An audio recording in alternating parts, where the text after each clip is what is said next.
पर साया है। साया? हाँ, बड़े पीपल से दलान में आया और दलान से तुम पर। या अल्लाह, मैं मर गई। कौन सी मुल्लानी, कैसी मुल्लानी? क्या वो नेकियों की ठेकेदार है? हैं? क्या नाउजुबिल्लाह उस पर कोई वही उतर रही है? रोशन, सबको अपने दुखों का बोझ अपनी पीठ पर ही ढोना पड़ता है। मुल्लानी बीबी को किसी से क्या लेना देना, वो तो दुनियादारियों से दूर है। हाँ, बेकसों की इमदाद के कामों में दूसरों को लगाती है। लेकिन जब महबूब जान को लेकर सारी उंगलियां मेरी तरफ उठ रही होती हैं तो ऐसा महसूस होता है कि सारी ज्यादतियों के जिम्मेदार सिर्फ मैं ही हूं। मैं। कोई घर में बीमार है क्या सर? हाँ। कौन है सर? एक औरत जो मेरी बीवी थी। अब एक कहानी है। 2 बरस हो गए, या तो बेहोश रहती हैं या ऐसे चीखती हैं जैसे ज़िबा की जा रही है।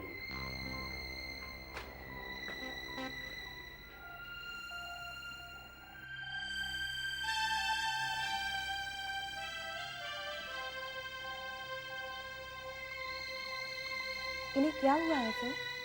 बेटी पूछो क्या नहीं हुआ है। ब्लड प्रेशर, हाइपरटेंशन, डायबिटीज, तरह तरह के इन्फेक्शंस, दौरे। कल डॉक्टर आया था, दौरे बहुत तेज थे। कह रहा था कि अब तो गुर्दों ने भी काम करना बंद कर दिया। 2 बरस से ऐसे ही हैं? हाँ बेटी, पीठ और कूल्हों पर आबले पड़ गए हैं। देख रही हो, अब जिस्म कहाँ रह गया है, बस चीखें और कराहें बांटने का पिटारा भर है। आओ। देखा बेटी, ये भी एक औरत है, कागज पर लिखी हुई एक कहानी।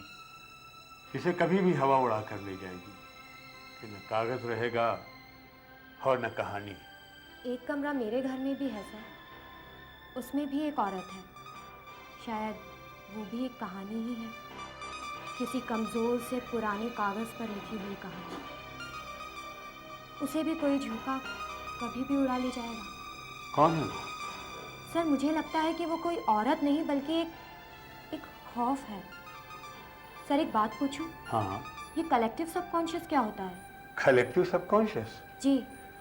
बेटी कलेक्टिव सबकॉन्शियस, बेटी जैसे किसी मकान में तहखाना होता है, उसी तरह हमारे दिमाग में भी तहखाना हुआ करता है। अब दिमाग के इस घर में एक ऐसी सोच होती है जो ऊपर के मंजिल में रहती है, और दूसरी सोच बेटी वो होती है जो ऊपर नहीं जा पाती है। हम उसे महसूस तो करते हैं लेकिन उसे कोई शक्ल नहीं दी जा सकती है। अब एक समाज के ज़्यादातर लोगों की ऐसी सोच को, जिसने अभी वो शक्ल नहीं इख्तियार की है जिससे उसे पहचाना जा सके, उसे हम समाज का इज्तिमाई लाशऊर यानी कि कलेक्टिव सबकॉन्शियस कहते हैं। सर मैं उस औरत को समझना और जानना चाहती हूँ, एक किताब की तरह पढ़ना चाहती हूँ उसे। ठीक है बेटी, तो उसमें दिक्कत क्या है? लेकिन एक बात बताओ, तुम उसे पढ़ना चाहती हो तो क्यों? सर एक कहता है कि ज़ोहरा महल में कुछ ऐसा हो रहा है जो खुदा को पसंद नहीं, दूसरा कहता है तुम इस किताब को नहीं पढ़ोगी, तो कोई कहता है कि कालीन के हटने पर ही गंदगी नजर आती है। सर मैं नहीं बेटी, देखो उसे ऐसे मत देखो। हम किसी किरदार को इसलिए नहीं समझना चाहते हैं कि वो कैसा है, बल्कि हमारा मकसद उससे कुछ आगे का होना चाहिए। हम उसकी मदद से अपने गुजरे हुए कल को, अपने हाल को, अपने आने वाले दिनों को समझना चाहते हैं। हम उस माशरे को समझना चाहते हैं जिसके पीछे कुछ था और आगे कुछ होना है। अब उस औरत के क्या मानी है ये उसकी तहजीब से खुलेंगे, यानी कि तुम उस तहजीब को पढ़ना चाहती हो न कि उस औरत को। अब इसके लिए बेटी तुम्हें ज़रूरत होगी कि तुम्हें ऐसे लोगों के साथ बैठना होगा जो कि तुम्हारे माशरे को, उसकी ज़िंदगी को ठीक तरीके से तुम्हें समझा सकें। मैं एक होनहार लड़के को तुम्हारे पास भेजूंगा, अच्छा राइटर है, बड़ा ज़हीन है, उसका नाम है अशोक भटनागर। तुम्हें अच्छा लगेगा, जुबान भी अच्छी है। ठीक है सर, मैंने आपका बहुत वक्त ले लिया, मैं अब जाऊंगी। अरे नहीं नहीं बेटी, ये तो तुम्हारा घर है, जब तुम्हारा जी करे यहाँ आ जाया करो। हाँ जी तस्लीम। खुश रहो बेटी।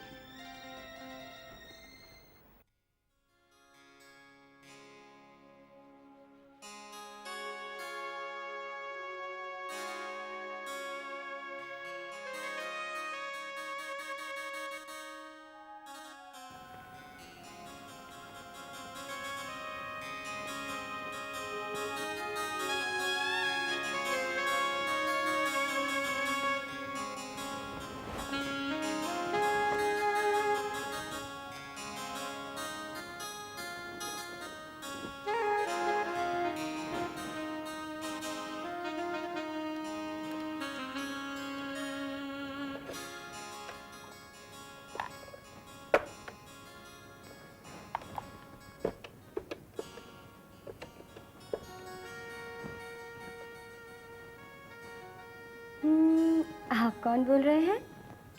मुझे तो बात करनी है वो जो अंडे वाले हैं। ओह, आप हैं। शुक्रिया आपका कि आपने मुझे फ़ोन किया। यकीन कीजिए, मैं आंखें बिछाए आप ही के फ़ोन का इंतज़ार कर रहा था। जी क्यों कर रहे थे? दिल कह रहा था कि आप मुझे फ़ोन करेंगी। अरे वाह, मुझे तो आपका नाम भी नहीं मालूम।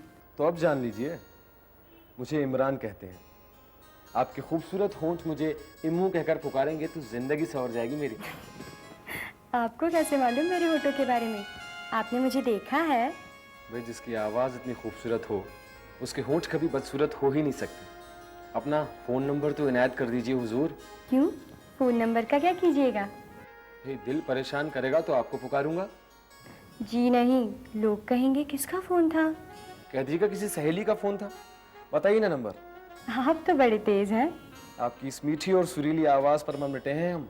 लेकिन शक्ल तो काला तवा है। तो क्या हुआ, सुनते हैं लैला भी काली थी। बताइए ना फ़ोन नंबर। अभी नहीं। तो फिर वादा कीजिए कि आप मुझे फ़ोन करेंगी इसी वक्त। वादा नहीं कर सकती। क्यों?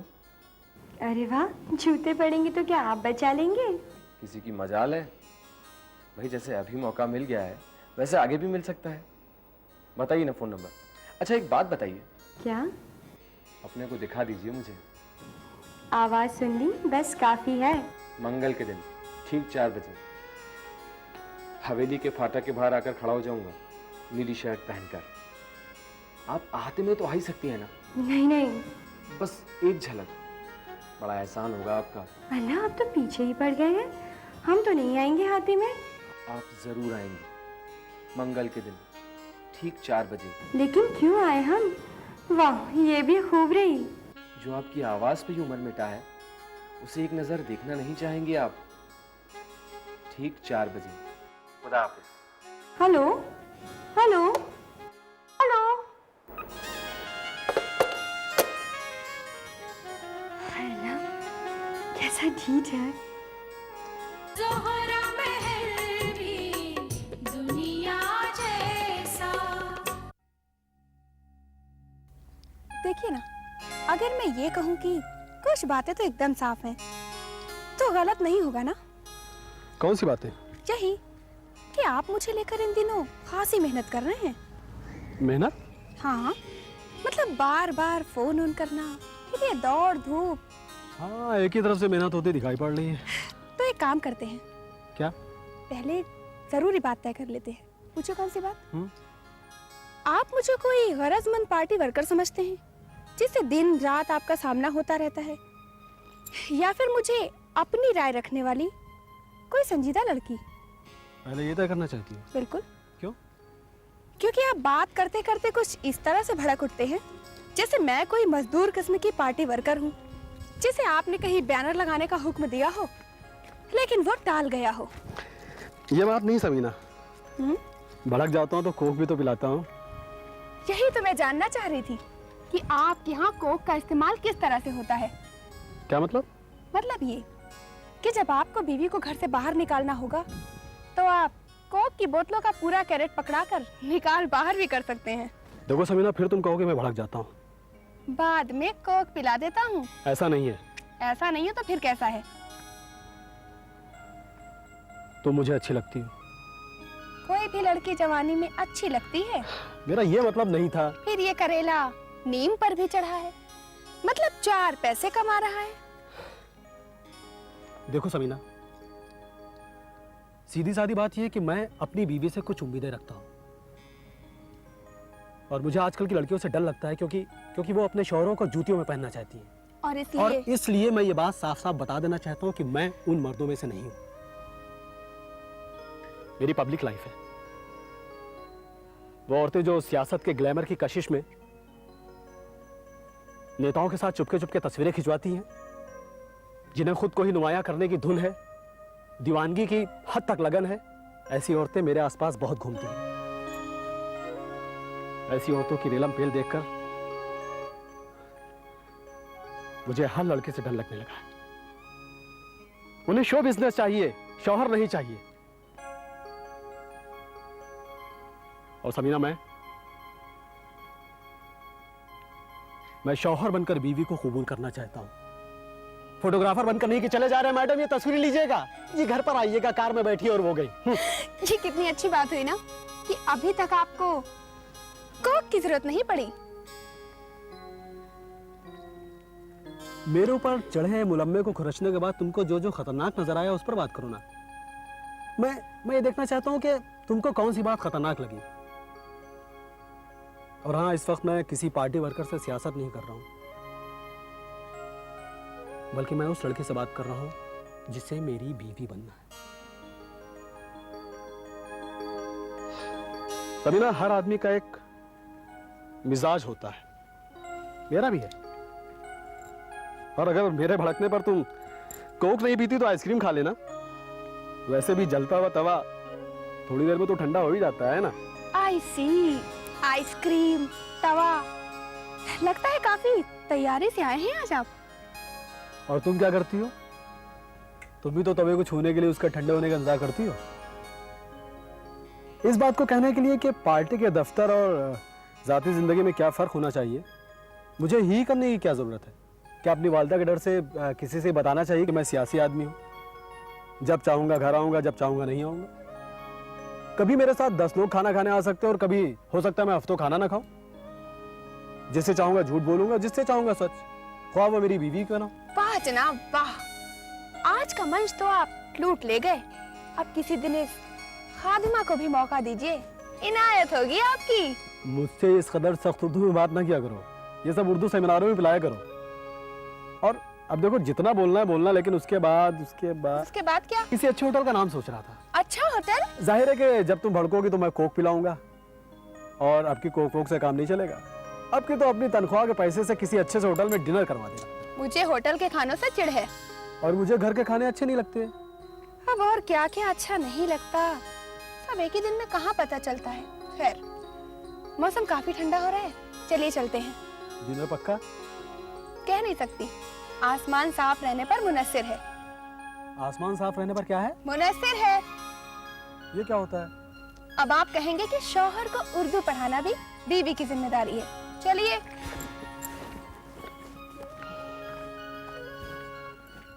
ये इफेक्ट ठीक नहीं आया।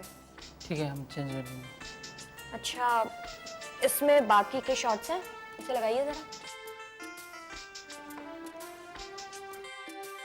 जी, क्या मैं अंदर आ सकता हूँ? जी आइए। मेरा नाम अशोक भटनागर है, मुझे प्रोफेसर एस.एल. वर्मा ने आपके पास भेजा। अच्छा, आप हैं mister Ashok Bhatnagar. My self Seema Khan, SIM पुकारते हैं सब मुझे। आइए। वर्मा सर ने आपका जिक्र मुझसे किया था। जी हाँ, वो कई बार आपके बारे में बातें करते रहते हैं। आपका कोई कांटेक्ट नंबर है? जी हाँ, ये लीजिए मेरा कार्ड, और मेरी तरफ से इस चैनल को ज्वाइन करने की मुबारकबाद कबूल कीजिए। शुक्रिया। वैसे यहाँ कई प्रोड्यूसर्स मुझे अच्छी तरह से जानते हैं, मेरा काफ़ी आना जाना रहता है यहाँ पे। पढ़ने का शौक है और कभी कभी लिखने का भी। मुझे खुशी होगी, यहाँ आए तो मिले बगैर ना जाइएगा। वैसे मैं पता नहीं किस काबिल हूँ, मगर प्रोफेसर वर्मा ने कुछ आपकी ऐसी तारीफ की कि मैं बिना रुके मिलने चला आया। बहुत अच्छा किया आपने। देखिए, मैं आदमी बहुत बातूनी हूँ, बशर्ते सामने वाला भी सुनने के मूड में हो। सकता है कि मैं भी आपको कुछ इसी तरीके की मिलूं। और मैं बेतकल्लुफ भी बहुत जल्दी हो जाता हूँ। मुमकिन है दूसरी ही मुलाकात में आपको ऐसा लगे कि हम दोनों एक दूसरे को एक अरसे से जानते हैं। बहुत खूब। आपकी दिलचस्पियाँ फिक्शन से हैं? जी हाँ, एक अरसे तक थिएटर से भी जुड़ा रहा, मतलब सिर्फ लिखने की हद तक। अपना लिखा कभी मुझे भी पढ़वाइएगा। क्यों नहीं? क्या लेंगे, चाय या कॉफ़ी? नहीं नहीं, आज कुछ नहीं, थोड़ी जल्दी में हूँ, फिर कभी। Okay, pleasure meeting you. Same to you. Bye. Zohra Mahal भी दुनिया जैसा। बीबी, जोहरा महल से सिमसिम बिटिया आई हैं आपको सलाम करने। उन्हें अंदर ले आओ।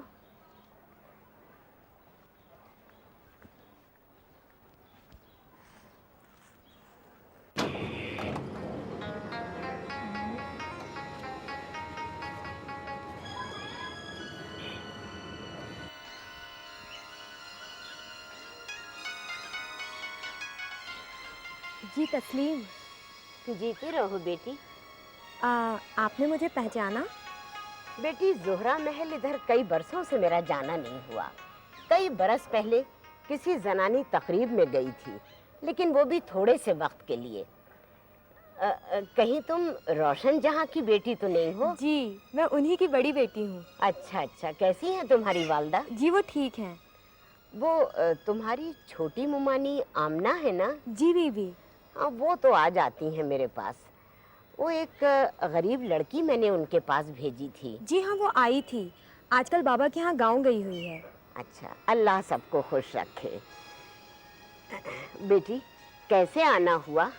बीबी पहले ये बताइए कि मेरे आने से आपके किसी काम में रुकावट तो नहीं हुई? अरे बेटी, सुबह फजर की नमाज पढ़ के और जोहर तक मेरे पास कोई काम नहीं है।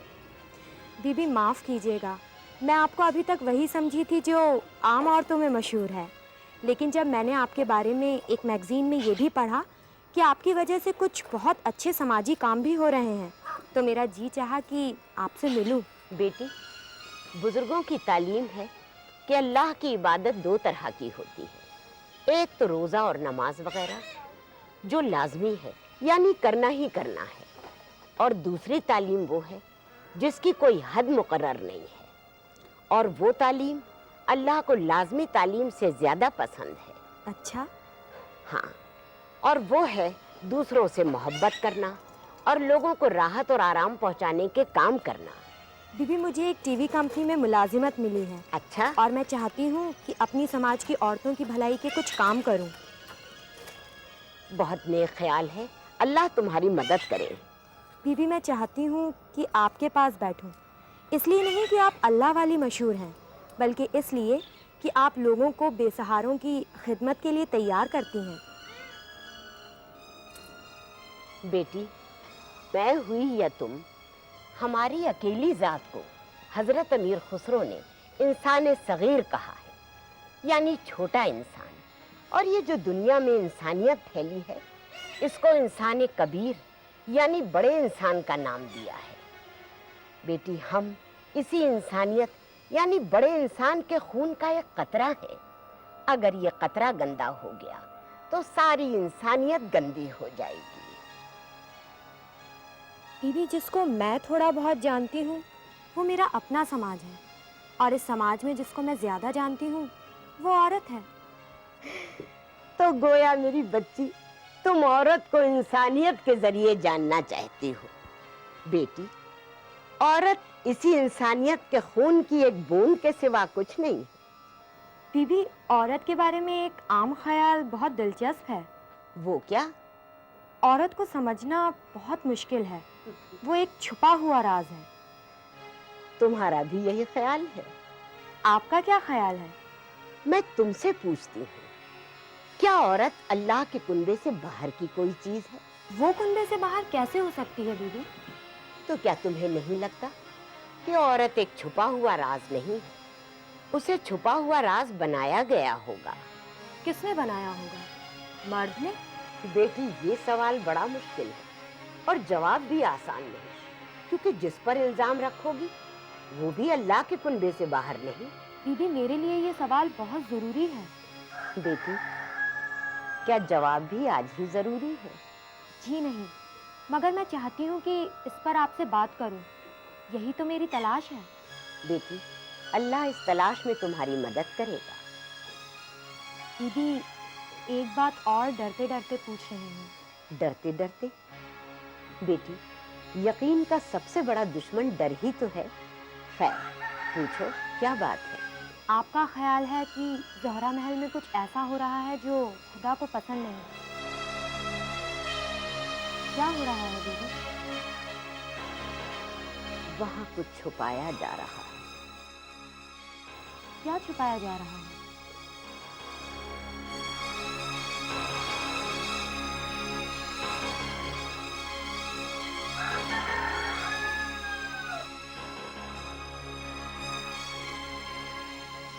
बेटी, तुम्हारे वालिद की गांव में खेती बाड़ी है ना? जी हाँ। उनसे कहना कि गरीब बेवा की शादी करवा रही हूँ। अल्लाह की राह में अगर कुछ अनाज दे सकें तो। जी ज़रूर कह दूंगी। बीबी, आपने जवाब नहीं दिया। बेटी, वो जो तुम्हारी पहली तलाश है, हो सकता है उसी तलाश में ही कहीं तुम्हें इस बात का जवाब मिल जाए। आप मुझे वक्त देंगी? अल्लाह की राह में कुछ भी देना सवाब का काम है। बीबी, मैं जाती हूँ। अभी बाबा को फ़ोन करके कह देती हूँ।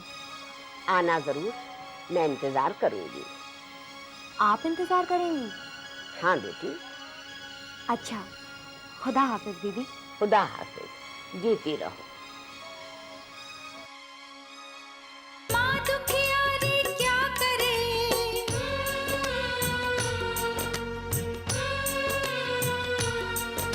क्षमा बेचारी क्या करे,